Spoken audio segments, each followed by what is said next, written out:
I also want you to blow me in my car. Tae-hyung swallows as he thinks about it and restrains himself so as not to make any extra sounds. Jungkook's lips look too innocent and good. They should be on his burials. And Jungkook surrenders.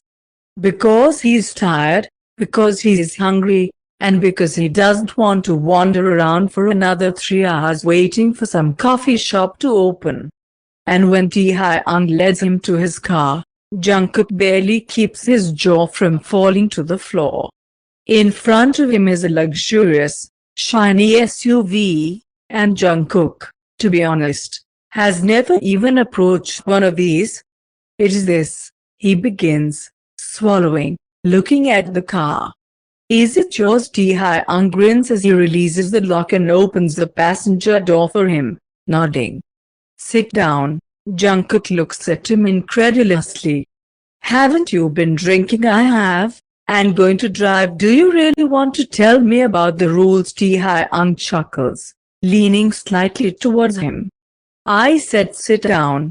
Jungkook rolls his eyes but climbs into the car anyway, getting comfortable and feeling a bit embarrassed, looking around as the man slowly walks around the car and takes the driver's seat.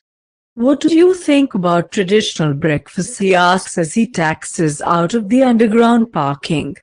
What do you like to eat in the morning? Baby cookie, don't call me that, please, Jungkook mutters, hiding his gaze. And usually, I just drink coffee or an energy drink.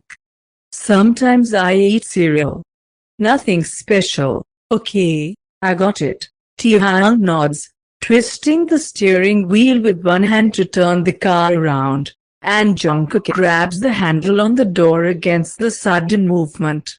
Put your seatbelt on. The man lets out a chuckle, and Jungkook immediately obediently reaches for the belt. Good boy.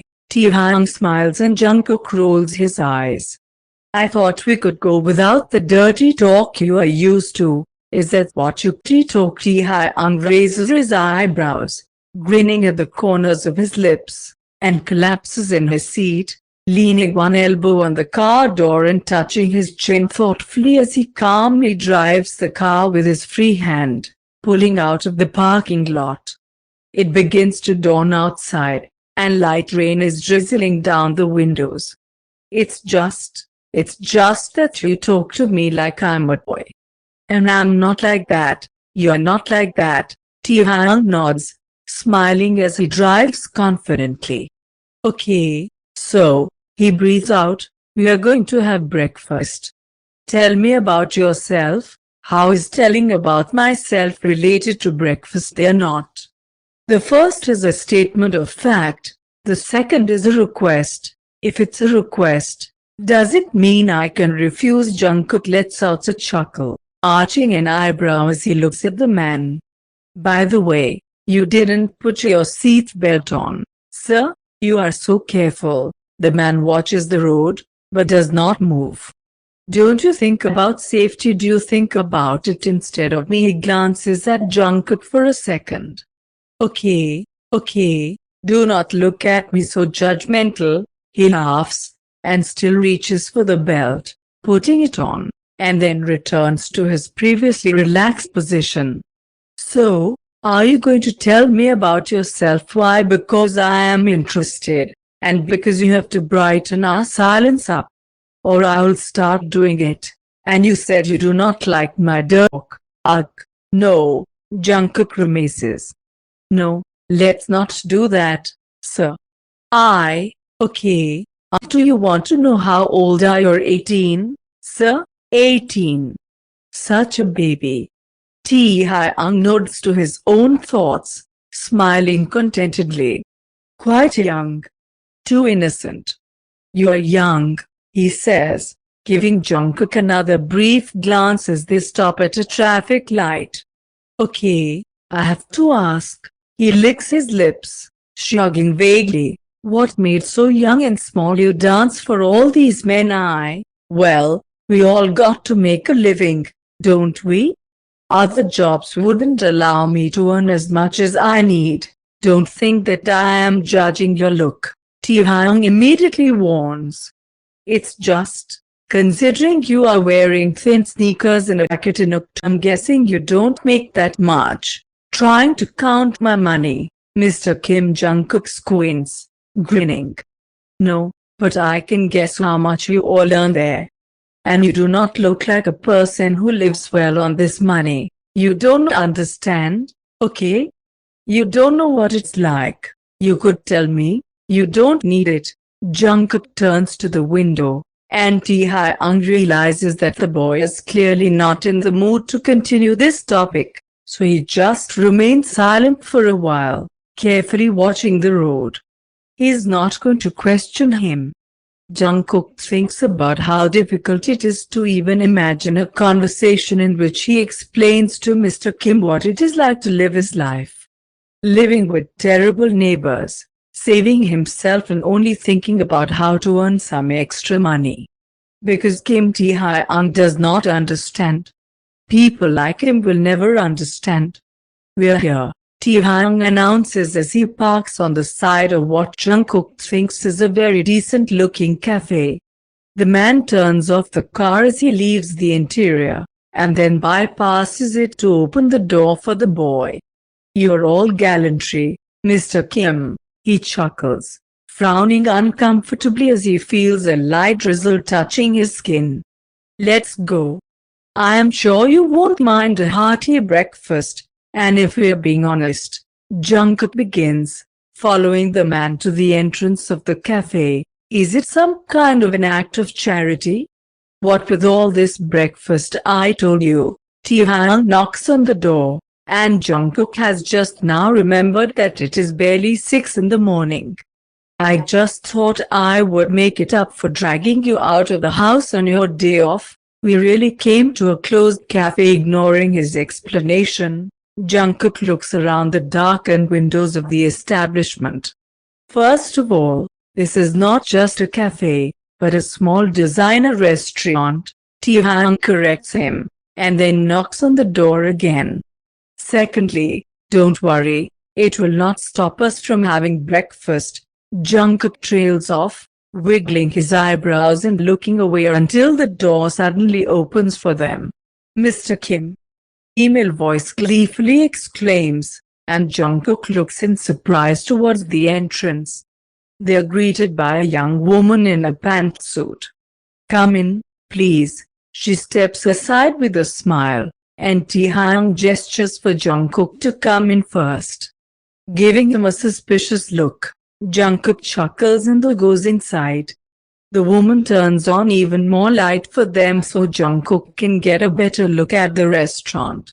Tables are made of solid pieces of wood, varnished. Velvet sofas and armchairs are in dark turquoise and wine tones.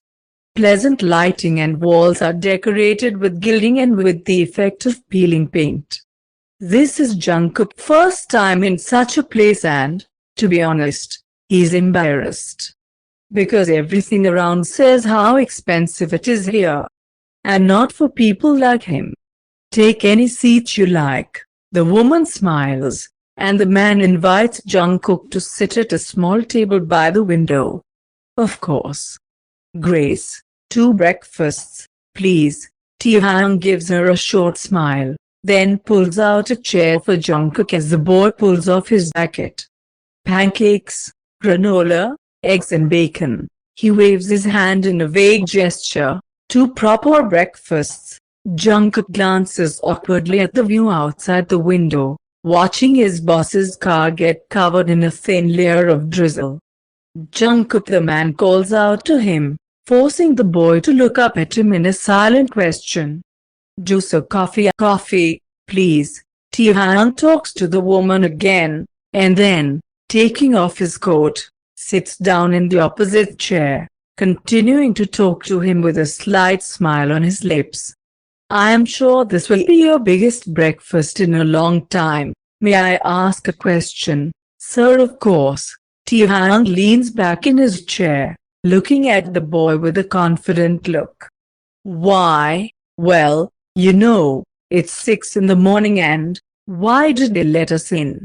The restaurant is obviously still closed. Oh, Tae-hyung smiles, enjoying the uncertainty on his face.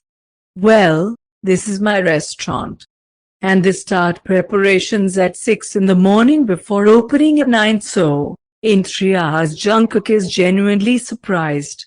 I mean, even our club gets ready to open an hour in advance, not earlier. Yeah, and I do not really like it.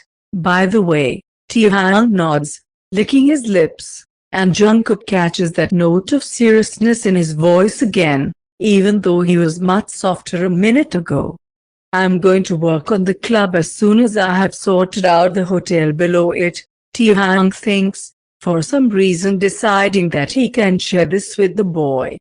You bought the whole building, didn't you? That is right. Who are you, Mr. Kim? Junuk stares into the man's eyes, though he is trembling inside with fear, asking the question like a wet little kitten. Clarify, you just show up and buy the whole building in a far from the poorest area of New York. And you look, well, let's be honest, not like those men who usually make such purchases. And what should I look like, may I ask? The man chuckles, touching his chin again. Maybe it is some kind of a habit. Junuk has time to think. More like those men who usually visit us. Old wallets, you know wallets. Tae-hyung arches an eyebrow. That's what we usually call them, Junuk shrugs. Really, do you think we see anything in them beside money? I cannot say, the man chuckles, still gazing at him intently. Well, you know, it's just, probably for us these men are as another restaurant for you, just a way to earn money. We do not remember their faces, rarely look into their eyes. And if we do, it's always a look somewhere past, over them. Don't like remembering those faces? Tae-hyung asks sincerely. You don't wanna think about them when you leave the club and get back to your normal life. I have never had a chance to talk with someone who works in the same field as you. You talking about selling your body? Field? Junuk asks mockingly, squinting. Yes, about that. Not that I've been the most interesting companion you've ever had, sir. Obviously, Tae-hyung nods, grinning. In fact, to Junuk he wants not to talk. But he can pretend for once, can't he? So let's not make it look like you want to listen to this, and like I want to tell. Junuk suddenly suggests. I still won't tell you something new or unexpected, and you obviously don't want to know about it. You brought me here for breakfast, so we don't have to pretend to be interested in each other, do we? After all, we are not in Pretty Woman, and I'm not Julie. It is what it is. Tae-hyung agrees, grinning at the last words.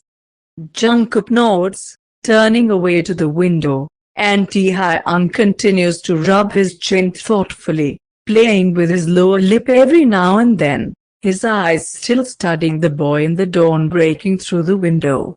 This is the first time he sees him not under the club lighting, and it seems to be something very unusual. Junuk yawns, rubbing his eyes, and stretches lightly.